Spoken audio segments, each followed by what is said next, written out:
Bismillahirrahmanirrahim. Assalamualaikum warahmatullahi wabarakatuh. Salam sejahtera bagi kita semua. Puji syukur kita panjatkan kehadirat Tuhan Yang Maha Esa karena kita masih diberikan kesehatan pada hari ini. Sebelum saya membahas atau menjelaskan materi kali ini, alangkah baiknya saya memperkenalkan diri terlebih dahulu.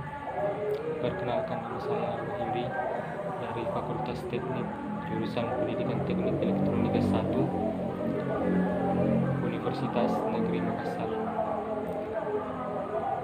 yang akan melakukan presentasi untuk memenuhi tugas dari mata kuliah perencanaan pembelajaran. Baiklah, langsung saja kita masuk ke pembahasan untuk materi kali ini. Kali ini saya akan membahas tentang komponen aktif dan komponen pasif. Komponen aktif adalah jenis komponen elektronika yang memerlukan arus eksternal untuk dapat beroperasi. Dengan kata lain, komponen elektronika aktif hanya dapat berfungsi apabila mendapatkan sumber arus listrik dari luar. Jadi komponen aktif ini akan berfungsi ataupun dapat beroperasi jika dapat dialiri oleh arus.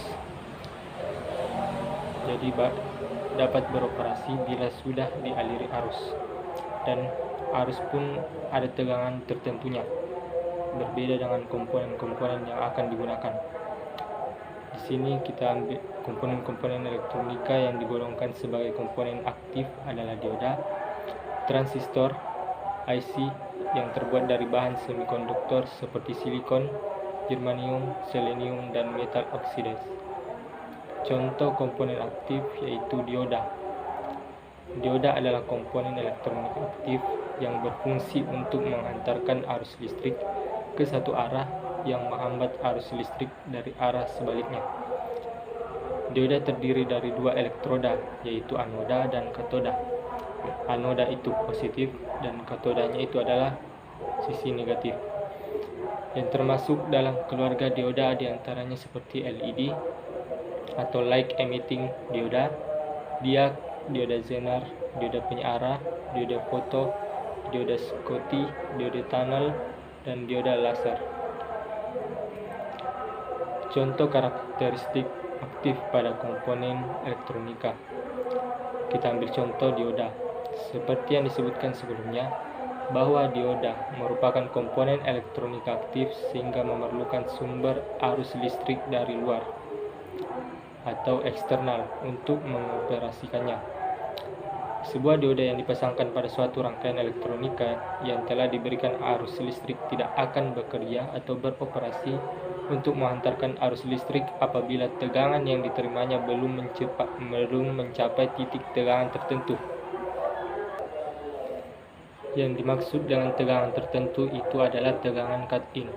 Khusus untuk dioda yang terbuat dari bahan silikon memerlukan tegangan 0,7 volt. Sedangkan untuk dioda yang terbuat dari bahan germanium memerlukan 0,3 volt untuk dapat bekerja sesuai dengan fungsinya.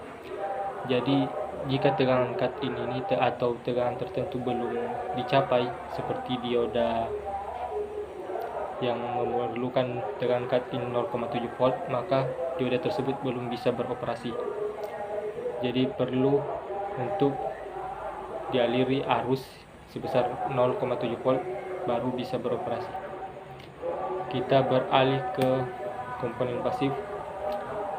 Komponen elektronika pasif adalah jenis komponen elektronika yang tidak memerlukan sumber arus listrik untuk pengoperasiannya. Komponen-komponen elektronika yang digolongkan sebagai komponen pasif diantaranya seperti resistor, kapasitor, dan induktor. Jadi komponen pasif ini adalah kebalikan dari komponen aktif, di mana komponen pasif ini dapat beroperasi jika dapat beroperasi tanpa dialiri arus. Kita ambil contoh di sini adalah resistor.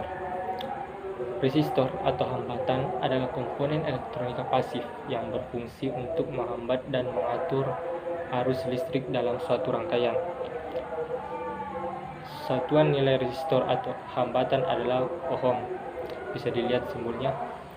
Komponen-komponen yang termasuk dalam keluarga resistor diantaranya seperti resistor bernilai tetap, resistor yang dapat diatur hambatannya atau variabel resistor atau potensiometer, ataupun LDR light dependent resistor, dan termistor PTC and NTC. Contoh karakteristik pasif pada komponen elektronika. Sini adalah gambar dari resistor. Contoh pada komponen resistor. Tidak seperti dioda, resistor tidak memerlukan tegangan tertentu atau tegangan cut-in. Resistor tidak memerlukan tegangan 0,3 volt atau 0,7 volt untuk bekerja. Begitu resistor diberikan tegangan, resistor mulai bekerja secara otomatis tanpa harus menunggu hingga mencapai tegangan tertentu. Ya, itulah pembahasan tentang komponen aktif dan komponen pasif. Lebih dan kurangnya mohon dimaafkan. Assalamualaikum warahmatullahi wabarakatuh.